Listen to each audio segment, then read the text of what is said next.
The forever perch 2021। तो कहानी शुरू रेगिस्तान जैसे बंजर इलाके को दिखाते हुए होती है, जहाँ पर हम एक कपल को देखते हैं जो इस इलाके से होते हुए कहीं पर जा रहे थे। तभी उन्हें वहाँ पर एक खंडर जैसा घर दिखाई देता है। वो अब उस घर में जाते हैं जहाँ पर कुछ लोग थे, उनके पास हथियार भी थे। वो दोनों हस्बैंड वाइफ उन लोगों से बात करते हैं, जिससे पता चलता है कि ये सभी लोग मेक्सिको और अमेरिका के बॉर्डर पर हैं और सभी अमेरिका जाना चाहते हैं, वो भी इलीगल तरीके से, यानी बिना पासपोर्ट और वीजा के। जिसके बाद अब वो कपल, जिनमें से हस्बैंड का नाम जून और उसकी बीवी का नाम एटला था, उन दोनों को एक सुरंग में भेज दिया जाता है। अब जब वो सुरंग के अंदर जाते हैं, जिधर बहुत अंधेरा था, उधर और भी बहुत से लोग थे जो सभी अमेरिका जाना चाहते थे। उस सुरंग के अंदर जाते ही एटला डर जाती है जब उसके सामने अचानक से एक लड़का आ गया था, पर बाद में पता चलता है कि ये इन्हीं का साथी है। इसके बाद हम देखते हैं उन्होंने सुरंग को पार कर लिया था, वो अमेरिका पहुँच गए थे। इनका साथी एटला और जून को एक कार्ड देता है जिस पर फूल बना हुआ था, वो लेकर वो दोनों वहाँ से चले गए थे। अब हमें हॉर्स फार्म का सीन दिखाया जाता है, जहाँ पर एक आदमी जिसका नाम डेलन था, वो एक घोड़े को काबू करने की कोशिश कर रहा था, पर उसका घोड़ा उसे अपने पास नहीं आने देता। तभी डेलन के डैड जो वहीं पर थे, वो अपने बेटे से कहते हैं कि इस घोड़े को संभालना तुम्हारे बस की बात नहीं, हमें एक ऐसे आदमी की जरूरत है जो घोड़ों के बारे में अच्छे से जानता हो। तभी उधर जून आता है, जिसने घोड़े को अच्छे से काबू में कर लिया था। डेलन को ऐसा देखकर जून से जलन होने लगती है। वो अपना घोड़ा लेता है और वहाँ से चला जाता है। जून को डेलन के डैड ने अब काम पर रख लिया था। जिसके बाद आगे एटला दिखाई जाती है, जो एक फैक्ट्री में काम करती थी। वो वहाँ पर अपने एक दोस्त से बात कर रही थी। पता चलता है कि अमेरिका में दूसरे मुल्क से आए हुए लोगों को काम मिलना बहुत मुश्किल था, क्योंकि अमेरिका के लोग दूसरे मुल्क के लोगों से बहुत नफरत करते थे। उनका मानना ये था कि अगर हमारे मुल्क अमेरिका में दूसरे मुल्क से लोग आएंगे तो यहाँ पर सुकून खत्म हो जाएगा। एटला अपनी फैक्ट्री से कॉफी पीती बाहर निकलती है, लेकिन तभी वो इस बात को नोटिस करती है कि दो आदमी जिनके हाथ में गन्स थी, वो एटला को बहुत ही ध्यान से देख रहे थे। तभी सीन बदलता है और टीवी पर एक खबर चलती है, जिसमें बताया जा रहा था कि पर्च का दिन आने वाला है। अब मैं आपको बता दूं कि पर्च का दिन क्या था। उस दिन दूसरे मुल्क से आए हुए लोगों को अमेरिकन मार दिया करते थे। पर्च के दिन अमेरिका की गवर्नमेंट कुछ लोगों को, जिन्हें पर्जर्स कहा जाता था, जो दूसरे मुल्क से आए लोगों को मारते थे, उन्हें 12 घंटे दिए जाते। इसी दौरान वो किसी भी आदमी को मार सकते थे और उन पर कोई भी आदमी कानूनी कार्रवाई नहीं कर सकता था। अब आज वो दिन आ गया था जहाँ पर अमेरिका में खून का खेल शुरू होना था। जून और एटला भी दोनों अपना घर छोड़कर जा रहे थे। जैसा कि हमें पता है वो मेक्सिको से आए थे, इसीलिए इन्हें भी डर था कि कहीं ये लोग भी मारे न जाएं, क्योंकि ये दोनों अमेरिकन नहीं थे। तभी वहाँ पर एक बस आती है, जिसमें जून का दोस्त, जो उसके साथ डेलन के फादर के फॉर्म पर काम किया करता था, वो और कुछ लोग थे। अब ये भी बस में बैठकर दूसरी जगह पर आ गए थे। यहाँ पर लोगों से पैसे लेकर पर्च से बचाया जाता था। अब जून एटला और अपने दोस्त के साथ अंदर जाता है, जहाँ पर वो देखते हैं उधर और भी बहुत से लोग थे जो यहाँ पर पर्च से बचने के लिए 12 घंटे तक रुकने वाले थे। ये सभी दूसरे मुल्कों से अमेरिका आए थे। तभी टीवी पर एक और खबर आती है, जिसमें बताया जा रहा था कि पर्च शुरू होने वाला है और 12 घंटे तक सब कुछ बंद कर दिया जाएगा। सबको ऐसा लग रहा था कि 12 घंटे किसी कयामत से उनके लिए कम नहीं थे। पर्च का वक्त शुरू हो जाता है, जिस वजह से हर तरफ सन्नाटा छाया हुआ था। एटला और जून दोनों इस पर्च की वजह से बहुत परेशान थे। उधर डेलन जो अपने घर में था, तभी उसे महसूस होता है कि जैसे कोई उसके आसपास हो। अब वो एक अलमारी के पास जाता है, जिसमें बहुत सारी गन्स थी। वो उसमें से एक गन निकालता है। अब जब वो अलमारी को बंद कर रहा था, तो उसके पास एक लड़की आती है, जिसे देखकर वो डर गया था। ये लड़की कोई और नहीं बल्कि इसकी बीवी थी, जो इससे कहती है कि हमें उनका साथ नहीं देना चाहिए, जो पर्च जैसा खूनी खेल खेलते हैं। और साथ ही डेलन को वो ये भी बताती है कि वो माँ बनने वाली है। शहर में चारों तरफ सन्नाटा था, गोलियों की आवाजें थी, जहाँ पर एक दूसरे को लोग मार रहे थे। थोड़ी देर बाद सुबह हो जाती है। सुबह होते ही एटला और जून, उनके साथ बाकी के लोग बहुत खुश थे कि वो पर्च से बच गए। अब सब अपने घरों के लिए रवाना होते हैं, जहाँ पर जून अब जब अपने दोस्त के साथ शहर से होते अपने काम पर जा रहा था, तो वो देखते हैं हर तरफ खून ही खून था। सारा शहर लाशों से भरा हुआ था, दीवारों पर भी खून लगा हुआ है और गवर्नमेंट के आदमी चारों तरफ से सफाई करने में मसरूफ है।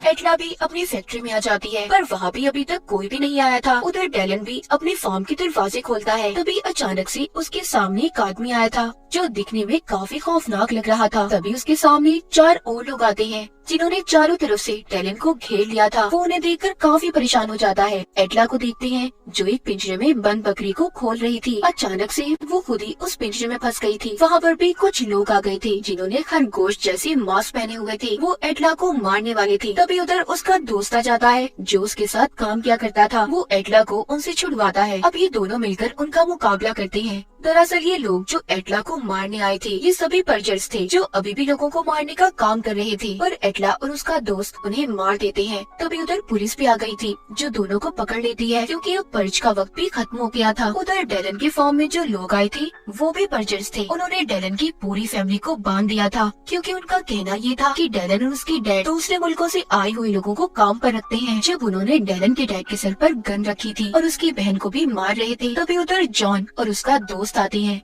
जो इनके फॉर्म पर ही काम किया करते थे। वो आकर उन लोगों पर गोलियां चलाने लगते हैं। अब उन पर्जर्स में से एक आदमी डेलन के डैड पर गोली चलाकर उन्हें मार देता है। दोनों तरफ से गोलियों की बारिश होने लगी थी। जून और उसके दोस्त ने सभी पर्जर्स को मार दिया था। वो उन्हीं का ट्रक लेकर डेलन और उसकी फैमिली को बिठाकर वहाँ से चले जाते हैं क्योंकि अब इस शहर में रहना महफूज नहीं था और पर्ज रुकने का नाम नहीं ले रहा था। 12 घंटे के बाद भी खूनी पर्ज चल रहा था। अब जून अपनी बीवी एटला को कॉल करता है मगर उसका फोन नहीं लगता क्योंकि एटला को तो पुलिस ने उसके दोस्त के साथ पकड़ लिया था। जून अपनी बीवी एटला के लिए बहुत परेशान था। उधर एटला को पुलिस अपनी वैन में लेकर जा रही थी जिसमें उसका दोस्त, उसके साथ एक आदमी और एक लड़की थे जो पर्जर्स का साथ दे रहे थे। तभी जाते हुए उनकी वैन उल्ट जाती है। यहाँ पर दूसरा आदमी एटला से बदतमीजी करता है मगर उसके दोस्त ने उसे बचा लिया था। अब जब वैन का दरवाजा खुलता है जहाँ पर जून था, एटला उसे देखकर बहुत खुश थी। जून उन्हें भी बचाकर अपने ट्रक में बिठाकर सभी को मेक्सिको ले जाना चाहता था क्योंकि सब जानते थे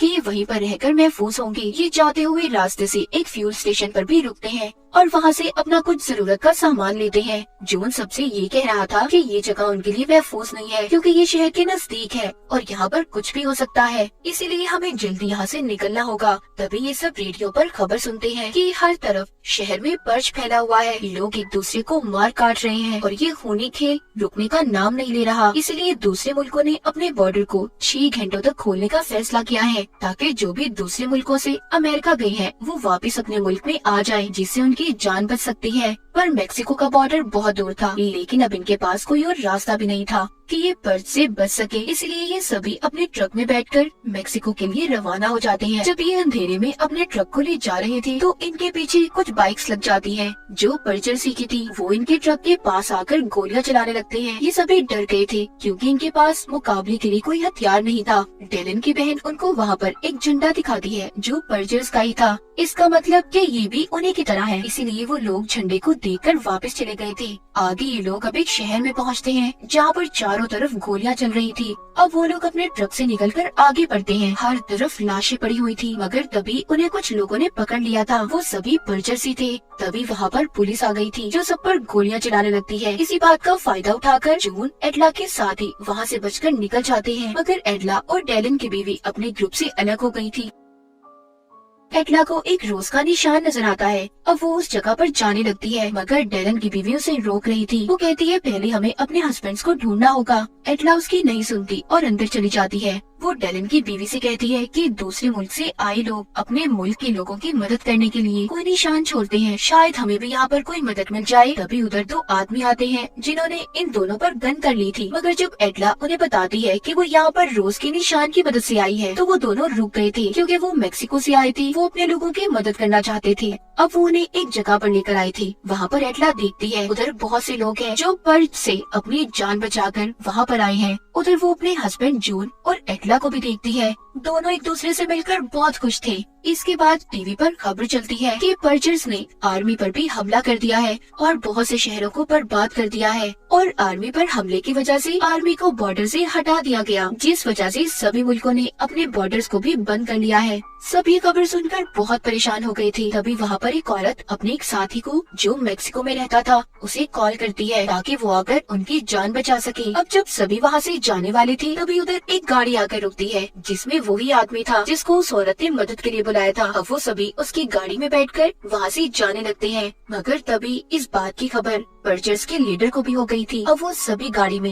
एक सुनसान रास्ते से जा रहे थे। अब जब डेलन अपनी गाड़ी से पीछे देखता है तो उसे कुछ गाड़ियाँ आती दिखाई दे रही थी। वो गाड़ियाँ भी पर्जर्स की थी मगर वो अब मेक्सिको के बॉर्डर तक पहुँच गए थे, इससे आगे गाड़ी नहीं जा सकती थी। ये लोग गाड़ी से उतरकर आगे बढ़ते हैं। उधर इन्हें कुछ लोग मिलते हैं जो मैक्सिकन्स थे। कुछ लोग पैदल चलकर आगे जा रहे थे मगर जून और एटला के साथ कुछ साथी रुक जाते हैं। वो उन पर्जर्स का मुकाबला करने वाले थे ताकि वो इन्हें इधर ही खत्म कर सके। तभी उधर गोलियों की बारिश होने लगती है। इस लड़ाई में जून और एटला के साथियों की गोलियां खत्म हो गई थी। तभी ये सब वहाँ पर एक घर में छुप गए थे, मगर उधर भी पर्चर्स आ जाते हैं जो जून को मारने वाले थे और एटला को बेहोश कर देते हैं। मगर जल्दी उसे होश आ जाता है और जो लोग जून को मार रहे थे उन्हें गोली से वो मार देती है। सबको मारकर ये लोग बॉर्डर तक जाने वाले थे, मगर तभी पर्चर्स का लीडर एटला को पकड़ लेता है और उसे अपने साथियों को मदद के लिए बुलाने का कहता है, ताकि जब वो आए तो वो उन्हें मार सके। मगर पीछे से जून और वो आदमी जो इन्हें बचाकर यहाँ पर लाया था, वो पर्चर्स के लीडर पर हमला करते हैं और उन्होंने उसे मार दिया था। सभी पर्चर्स मारे जा चुके थे। जून और बाकी के लोग बॉर्डर पार करके मेक्सिको आ गए थे। टैलन की बीवी जो माँ बनने वाली थी, उसके यहाँ भी बेटी होती है। आखिर में दिखाया जाता है सभी महफूज थे जो अमेरिका से मेक्सिको आ गए थे। The second movie name is It Comes at Night 2017. तो कहानी के शुरू में हम एक बूढ़े आदमी को देखते हैं जो बैठा बहुत गहरी गहरी सांसें ले रहा था। उसके पास ही एक और आदमी बैठा था जिसने हाथों पर ग्लव्स दस्ताने पहने हुए थे और चेहरे पर मास्क चढ़ाया हुआ था। वो उस बूढ़े आदमी से कहता है, प्लीज डैड, मुझे माफ कर दे, मुझे ये सब कुछ करना ही होगा। वो बूढ़ा आदमी इस आदमी का, जिसका नाम पॉल था, उसके डैड थे। अब पॉल और उसकी वाइफ अपने डैड को बाहर ले जाकर जंगलों में पहले पॉल उनका गला दबाकर मार देता है और फिर एक गड्ढे में डालकर उन्हें जला देता है। इसके बाद हमें पॉल की फैमिली दिखाई जाती है। रात को ये, इसकी वाइफ और इसका बेटा खाने के टेबल पर बैठे सभी बहुत उदास थे। पॉल प्लेट्स उठाकर ले जाता है, जिसके बाद उसका बेटा भी सोने चला गया था। वो अपने कमरे में दीवार पर लगी एक पेंटिंग को बहुत ही गौर से देख रहा था। फिर उठकर अपने दादाजी के कमरे में जाता है। उसके दादाजी बेड पर बैठे थे। जब वो उनके पास जाता है तो अचानक से वो खून की उल्टियाँ करने लगते हैं। पॉल का बेटा डर गया था, वो अचानक से उठ जाता है। इसका मतलब ये था कि सिर्फ वो एक सपना देख रहा था। उसकी मॉम उसके पास आती है, कहती है, बेटा जल्दी उठो, घर में कोई आ गया है। इनके घर में इनके साथ एक डॉग भी रहता था। ये सभी मास्क पहनकर देखने जाते हैं। जब अचानक से दरवाजा खुलता है तो पॉल गोली चला देता है। उसकी वाइफ कहती है, रुको पॉल, वहाँ पर एक आदमी था। वो पॉल को देखकर अपने हाथ ऊपर कर लेता है और कहता है, मुझे माफ कर दो, मैं गलती से यहाँ पर आ गया हूँ, मेरे पास कुछ भी नहीं है। अब पॉल उसको पकड़कर बाहर ले जाकर एक पेड़ से बांध देता है। उसके मुंह पर भी टेप चिपका देता है। सारी रात वो आदमी वहीं पर रहता है। जब सुबह होती है तो पॉल उस आदमी को चेक करने जाता है कि कहीं वो इन्फेक्टेड तो नहीं, उसे कोई बीमारी तो नहीं। अब पॉल उसको अपनी गन दिखाता है और कहता है, देखो, इसको चलाने में मुझे जरा सी भी देर नहीं लगेगी, ये गोलियों से भरी हुई है। अब मुझे सच सच बताओ, तुम कौन हो, कहाँ से आए हो? वो उससे पहला सवाल पूछता है कि तुम मेरे घर पर क्यों झांक रहे थे और क्या लेने आए थे? वो आदमी जवाब देता है कि मैं नहीं जानता था, मुझे नहीं पता था कि इस घर में कोई रहता होगा, क्योंकि लाइट्स भी बंद थी। फिर पॉल उससे सवाल पूछता है कि तुम यहाँ पर क्या ढूंढ रहे थे? वो आदमी कहता है, यहाँ से 50 मील की दूरी पर मेरी बीबी और बेटा एक खाली घर में रह रही हैं। हमारे पास खाना और पानी सब कुछ खत्म हो गया है, यही सब कुछ चेक करने में यहाँ पर आया था। पॉल कहता है, क्या वो इन्फेक्टेड है? वो आदमी कहता है, नहीं नहीं, उन्हें भी कोई बीमारी नहीं है, हम सब ठीक हैं। पॉल उससे सवाल करता है कि तुम कितने दिन से वहाँ पर रह रहे हो? वो कहता है, 1 हफ्ता हो चुका है, पहले मैं अपने भाई के साथ रहता था, फिर उसकी मौत के बाद हम यहाँ पर आ गए। शहर के हालात बहुत खराब है, हर तरफ बीमारियाँ फैली हुई है। वो आदमी उससे कहता है, मेरी आंखों में देखो, मैं बिल्कुल सच कह रहा हूँ, मेरी एक एक बात सच है। पॉल अपनी वाइफ और बेटे से पूछता है, क्या हमें उसकी मदद करनी चाहिए या नहीं? आखिरकार ये सब लोग मिलकर फैसला करते हैं कि ये उसकी मदद करेंगे। अगले दिन पॉल उसको अपनी गाड़ी में बिठाकर उसकी फैमिली को लेने चला जाता है, जहाँ पर वो खुद गाड़ी चलाता है और उस आदमी को पीछे बिठाता है। जाते हुए रास्ते में उन पर हमला हो गया था। तभी पॉल अपनी गाड़ी के नीचे जाकर छुप जाता है। जब हमला करने वाला आदमी वहाँ पर आता है तो पॉल अपनी बंदूक से उस पर गोली चला देता है और बाहर आकर उसे मार देता है। दूसरा आदमी जो पॉल के साथ था, जिसकी फैमिली को लेने ये जा रहा था, वो कहता है, तुम्हें इसे नहीं मारना चाहिए था पॉल, क्या पता वो किसी बड़े गैंग का आदमी हो और क्या पता उसको ढूंढते उसके साथ ही यहाँ पर आ जाए। अब ये उस आदमी की लाश को उठाकर एक कटे हुए पेड़ के नीचे रख देते हैं, जहाँ पर एक और लाश थी। वो आदमी पॉल को यहाँ पर अपना नाम भी बता देता है, जिसकी फैमिली को ये लेने जा रहा था, उसका नाम विल था। अब विल पॉल को अपनी फैमिली के पास लेकर जाता है। वहाँ पर पॉल की वाइफ सबसे कहती है, फिक्र करने की कोई बात नहीं, विल की फैमिली में उसकी वाइफ, बेटा और बहन थी, ये सबको लेकर अपने घर आ गई थी। रात को खाना खाते हुए पॉल सबको समझाता है कि उन्हें क्या करना है और कैसे यहाँ पर रहना है। वो उनको ये भी कहता है कि जब तक कोई इमरजेंसी ना हो किसी को बाहर नहीं निकलना, सबको अपना ख्याल रखना है। ये सब अब सोने चले जाते हैं और सारे हंसी खुशी रहने लगे थे। सुबह जंगल में जाकर पॉल का बेटा विल को लकड़ियाँ काटना भी सिखाता है। जब रात को पॉल का बेटा सो रहा था तो उसके पास विल की बहन आती है। वो जब उसके करीब आती है तो उसके मुंह से खून निकल रहा था। पॉल का बेटा डर जाता है, वो डर कर खड़ा हो गया था और यहाँ पर हमें पता चलता है कि वो सिर्फ ये एक सपना देख रहा था।